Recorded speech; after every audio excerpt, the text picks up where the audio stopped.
वहीं लखनऊ में भी बिजली कटौती से लोग परेशान हैं। लखनऊ के बुशेश्वर इलाके में बिजली कटौती से परेशान लोगों ने प्रोटेस्ट किया। यहां पर लोगों का कहना है कि बिजली कटौती से रात भर नहीं सो पा रहे हैं, अस्पताल प्रभावित हो रहे हैं, तो छात्रों को पढ़ाई करने में दिक्कतें हो रही हैं। लखनऊ का ये बुद्धेश्वर का इलाका है और ये लाइब्रेरी है। ये सब स्टूडेंट्स हैं जो कंपटीशन की तैयारी कर रहे हैं और इनको यहाँ पढ़ने की जगह दी जाती है। अब जब लाइट चली जाती है तो इनकी पढ़ाई कैसे होती है समझा जा सकता है। आपका क्या नाम है? मेरा नाम आलोक कुमार गिरी है। मैं यहाँ अधीनस्थ सेवा चयन आयोग की तैयारी करता हूँ, साथ में राज्य लोक सेवा आयोग की भी परीक्षाएं देता हूँ। बीच बीच में जब लाइट की समस्या आती है तो हम लोगों को इसमें बहुत सारा डिस्टर्बेंस हो जाता है, जिस वजह से पढ़ाई में भी बाधा उत्पन्न होती है और रात में सोने में भी बहुत सारी समस्याएं होती है। लाइट की क्या हालत है यहाँ पे? मैम लाइट बहुत दिक्कत करती है, कभी कभी चली जाती है तो हम लोग बहुत परेशान हो जाते हैं। अब बढ़ते पारे से आम आदमी परेशान है तो बिजली विभाग का भी दम फूल रहा है। बिजली की सप्लाई में कोई बाधा ना आए, इसके लिए बिजली विभाग अपने ट्रांसफार्मर और बिजली उपकरणों को कूलर और पंखे से ठंडा रखने की कोशिश कर रहा है। मुजफ्फरनगर में बिजली विभाग ने पंखों और कूलरों की व्यवस्था की है, जिससे कि मशीनों को ठंडा रखकर फॉल्ट से बचाया जा सके। ये व्यवस्था जिले के 19 सब स्टेशंस में से 9 में लागू कर दी गई है। वहीं गोंडा में ट्रांसफार्मर्स और दूसरी मशीनों को कूल रखने के लिए पानी का छिड़काव भी किया जा रहा है, क्योंकि तेज गर्मी, भीषण गर्मी की वजह से जब लगातार मशीनें चलती हैं तो फॉल्ट की संभावनाएं बढ़ जाती हैं और जब फॉल्ट होता है तो इसका सीधा असर आम घरों पर पड़ता है, आम जनता पर पड़ता है।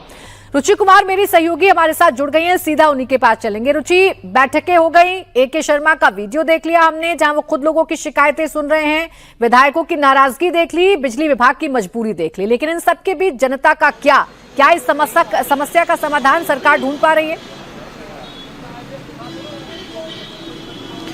कि अभी भी लोगों को दिक्कत है। अभी कुछ देर पहले हम यहाँ जो लखनऊ का कैंट इलाका है सदर का, वहाँ पे गए थे और वहाँ पर उस इलाके में पूरी रात सोचिए लाइट नहीं आई। जो बच्चे हैं वो परेशान, लोग परेशान। अब इतनी ज़्यादा गर्मी हो रही है यहाँ पर कि बिना पंखे के तो रहना बहुत ही मुश्किल है। और आजकल ज़्यादातर घरों में कूलर्स रहते हैं या AC लोग इस्तेमाल करते हैं। ऐसे में अगर लाइट चली जाए तो इन्वर्टर अब कितनी देर काम करेगा।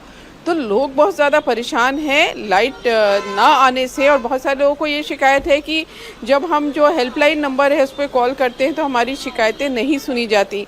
अब वो ठीक है कि बिजली विभाग की भी अपनी मजबूरियां हैं कि इतनी ज़्यादा फॉल्ट हो रही है, इतनी ज़्यादा दिक्कतें हो रही हैं, गर्मी इतनी है, तो इस गर्मी का असर ट्रांसफार्मर्स पे भी पड़ रहा है और वो कई कई जगह जल जा रहे हैं।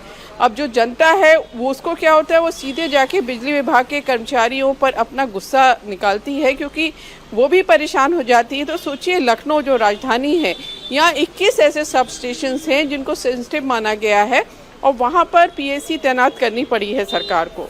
तो दिक्कतें अभी हैं। अब कल मीटिंग हुई है, उसके बाद बिजली ऐसी चीज़ है कि 30,000 मेगावाट से ज़्यादा की डिमांड उत्तर प्रदेश में पहुंच चुकी। हालांकि AK शर्मा ये दावा कर रहे हैं कि इतनी बिजली वो यहाँ पे जनरेट कर रहे हैं, बिजली की कोई कमी नहीं है, लेकिन जनता अभी भी परेशान दिखाई दे रही है। बिजली की कोई कमी है नहीं, जब बिजली जनरेट हो रही है तो जनता तक बिजली क्यों नहीं पहुंच पा रही है? कहीं ना कहीं कोई ना कोई कमी तो है। और ऐसी बात नहीं कि पहली बार गर्मी पड़ रही है, गर्मी पड़ेगी इसका अनुमान था सरकार को, तो पहले से प्लानिंग क्यों नहीं की गई, ये सवाल है। शुक्रिया आपका रुचि तमाम जानकारी के लिए।